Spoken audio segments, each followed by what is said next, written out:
Hey folks, welcome. I'm wearing the green. Get the green on, not just for the environment, but for the Boston Celtics. They are seeking their 18th World Championship. And listen, we all thought it was going to be Miami, and we all thought it was going to be Chicago. One of those two teams coming out of the East to contend and represent the Eastern Conference for the NBA championship. But I got news for you.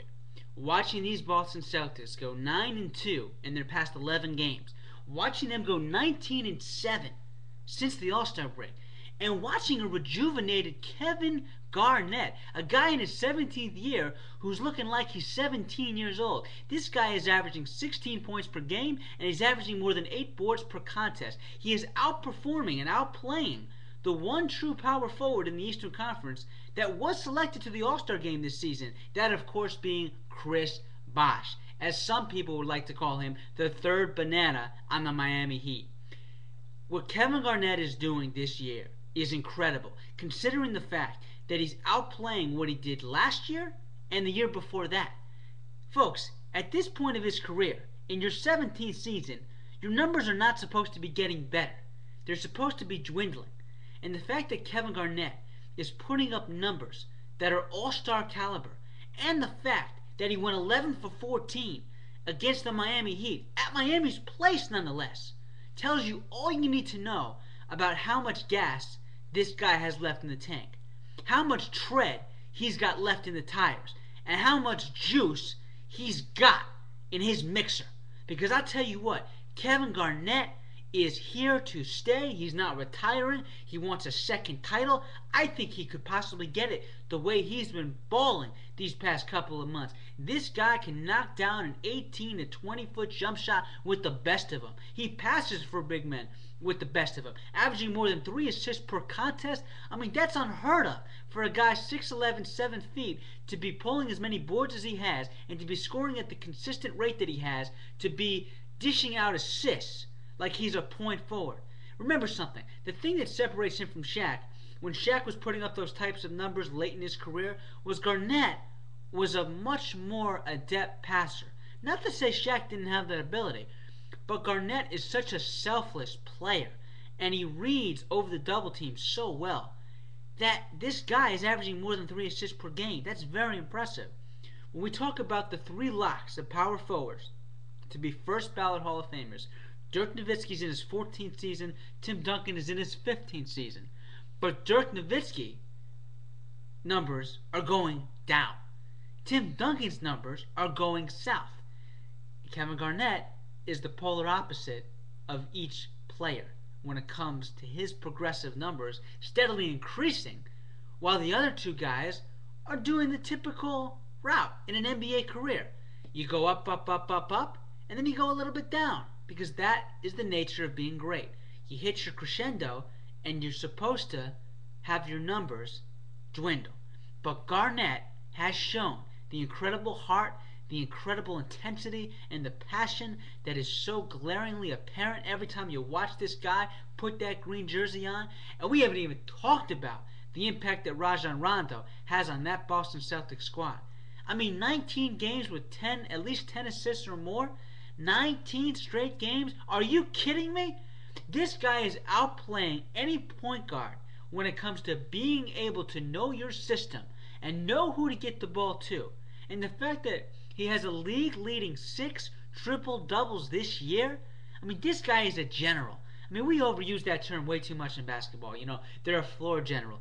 This guy is in complete command of that Celtics squad. And the fact that Brandon Bass has stepped up for Glenn Davis. The fact that he's playing maybe the best basketball of his career. I mean, he's starting with 4 other perennial All-Stars. And he's looking like at times he could be an All-Star himself.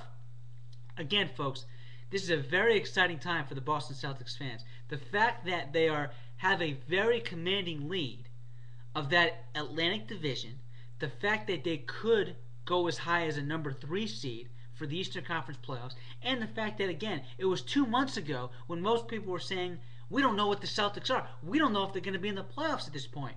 But Garnett, in typical top 20 fashion, and again, the only NBA active player to be in the top 20 in career points and career rebounds, the fact that his numbers are substantially getting better, when in his 17th year they should be doing anything but.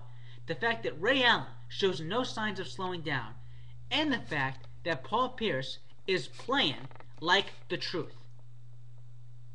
We're very excited as a Boston Celtic nation. We're very excited for the game of basketball, and I want to apologize to Doc Rivers because I did say at one point, Sir Doc, that I think you should be going to more Celtics games than you are Duke games. But now that the Duke season is over, you are coaching your behind off. You are the exemplary coach in this league for maximizing every single ounce of talent you have on your squad. I want to congratulate the Boston Celtics for turning their season around. I want to congratulate them for a very impressive win, winning by 8 at Miami's place, and then the next night against a younger team with the Atlanta Hawks, and a team with, certainly I thought, fresher legs, for them to beat the Hawks in overtime. I mean, that is a team that is flat out balling.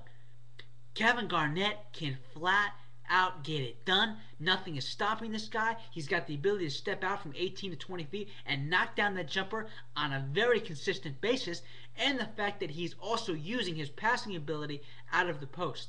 And Rajon Rondo needs to make an All-NBA squad because that is how well this guy has played. As much as we want to label this guy enigmatic, I think he has a profound and cerebral understanding of the game of basketball. And if you were the Boston Celtics, you were getting on your knees and thanking the star in the sky that watches over basketball, because this guy at 26 years old has finally come into his own, because he can now move his game to the next level, the next stratosphere, and knock down that 15 to 20 foot jump shot, something we have been dying for from Rajon Rondo. He has delivered in only the way that the point guard can. Folks, I appreciate you watching my podcast. Tomorrow we're going to break down the Heat versus the Bulls and what that game means going forward and moving into the 2011-12 NBA playoffs. Again, folks, you're listening to Sports with Shep. I appreciate your time. I appreciate your insight. Thank you for listening. God bless. Be safe. And tune in tomorrow, folks. Have a great day. Thank you.